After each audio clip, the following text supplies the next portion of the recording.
નમસ્કાર, doctor Dhaval Vaghela, Phoenix hospital, Ahmedabad.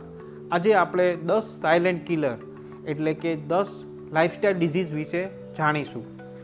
જેમાં number 1 obesity એટલે કે મેદસ્વીપણું, નંબર 2 સ્ટ્રેસ એટલે કે વધુ પડતી ચિંતા, નંબર 3 બેડ હેબિટ્સ એટલે કે સ્મોકિંગ, આલ્કોહોલ, ટોબેકો જેવી કુટેવ હોવી, number 4 hypertension, number 5 diabetes, number 6 sedentary lifestyle એટલે કે કસરત ના કરવી, નંબર 7 નાઇટ ઓલ એટલે કે રાત્રે ખૂબ મોડા સૂવું, નંબર 8 ઇરેગ્યુલર સ્લીપ એટલે કે પૂરતી 8 કલાકની ઊંઘ ન કરવી, નંબર 9 ઇરેગ્યુલર ફૂડ હેબિટ એટલે કે સવારનો નાસ્તો ન કરવો, રાત્રે મોડે સુધી ન જમવું અને ખૂબ જ ઝડપથી જમવું, નંબર 10 જંક ફૂડ લેવું એટલે કે વધારે પડતો કેલરી, ફેટ વાળો ખોરાક લેવો અને પોષણયુક્ત આહાર ન લેવો.